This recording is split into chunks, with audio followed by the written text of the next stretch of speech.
دوستو، خداوند کا کلام آپ تک پہنچا ہے۔ پلیز لائک اور شیئر لازمی کیجیے۔ God bless you. مقدس متی کی انجیل اس کا 19واں باب۔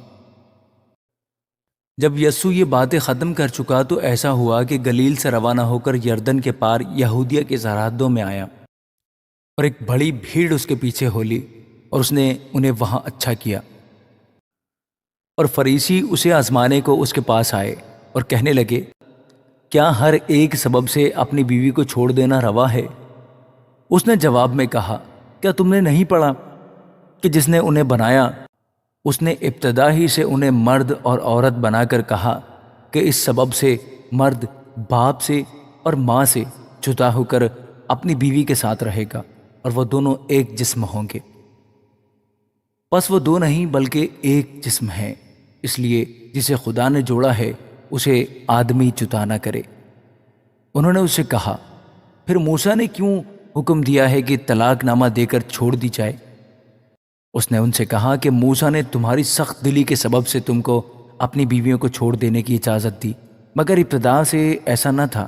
اور میں تم سے کہتا ہوں کہ جو کوئی اپنی بیوی کو حرام کاری کے سوا کسی اور سبب سے چھوڑ دے اور دوسری سے بیاہ کرے، وہ زنا کرتا ہے، اور جو کوئی چھوڑی ہوئی سے بیاہ کر لے وہ بھی زنا کرتا ہے۔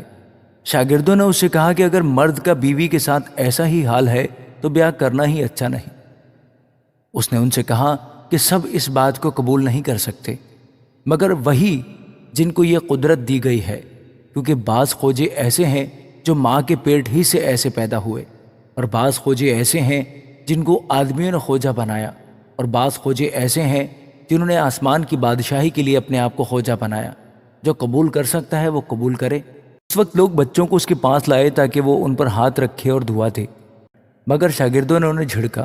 لیکن یسوع نے کہا، بچوں کو میرے پاس آنے دو اور انہیں منع نہ کرو، کیونکہ آسمان کی بادشاہی ایسوں ہی کی ہے۔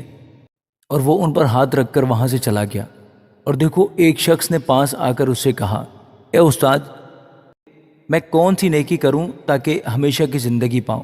اس نے اس سے کہا کہ تم مجھ سے نیکی کی بابت کیوں پوچھتا ہے؟ نیک تو ایک ہی ہے، لیکن اگر تو زندگی میں داخل ہونا چاہتا ہے تو حکموں پر عمل کر۔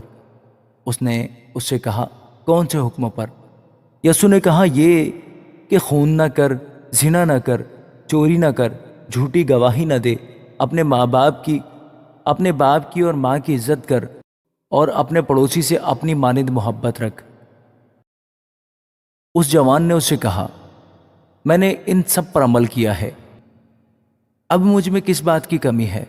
یسوع نے اس سے کہا، اگر تو کامل ہونا چاہتا ہے تو جا، اپنا مال و اسباب بیچ کر غریبوں کو دے، تجھے آسمان پر خزانہ ملے گا، اور آ کر میرے پیچھے ہو لے۔ مگر وہ جوان یہ بات سن کر غمگین ہو کر چلا گیا، کیونکہ بڑا مالدار تھا۔ اور یسوع نے اپنے شاگردوں سے کہا کہ میں تم سے سچ کہتا ہوں کہ دولت مند کا آسمان کی بادشاہی میں داخل ہونا مشکل ہے۔ اور پھر تم سے کہتا ہوں کہ اونٹ کا سوئی کے ناکے میں سے نکل جانا اس سے آسان ہے کہ دولت مند خدا کی بادشاہی میں داخل ہو۔ شاگرد یہ سن کر بہت ہی حیران ہوئے اور کہنے لگے، پھر کون نجات پا سکتا ہے؟ یسوع نے ان کی طرف دیکھ کر کہا کہ یہ آدمیوں سے تو نہیں ہو سکتا، لیکن خدا سے سب کچھ ہو سکتا ہے۔ اس پر پطرس نے جواب میں اس سے کہا، دیکھ، ہم تو سب کچھ چھوڑ کر تیرے پیچھے ہو لیے ہیں، بس ہم کو کیا ملے گا؟ یسوع نے ان سے کہا، میں تم سے سچ کہتا ہوں کہ جب ابن آدم نئی پیدائش میں اپنے جلال کے تخت پر بیٹھے گا تو تم بھی جو میرے پیچھے ہو لیے ہو 12 تختوں پر بیٹھ کر اسرائیل کے 12 قبیلوں کا انصاف کرو گے۔ اور جس کسی نے گھروں یا بھائیوں یا بہنوں یا باپ یا ماں یا بچوں یا کھیتوں کو میرے نام کی خاطر چھوڑ دیا ہے، اس کو 100 گنا ملے گا اور ہمیشہ کی زندگی کا وارث ہوگا۔ لیکن بہت سے اول آخر ہو جائیں گے اور آخر اول۔ آمین۔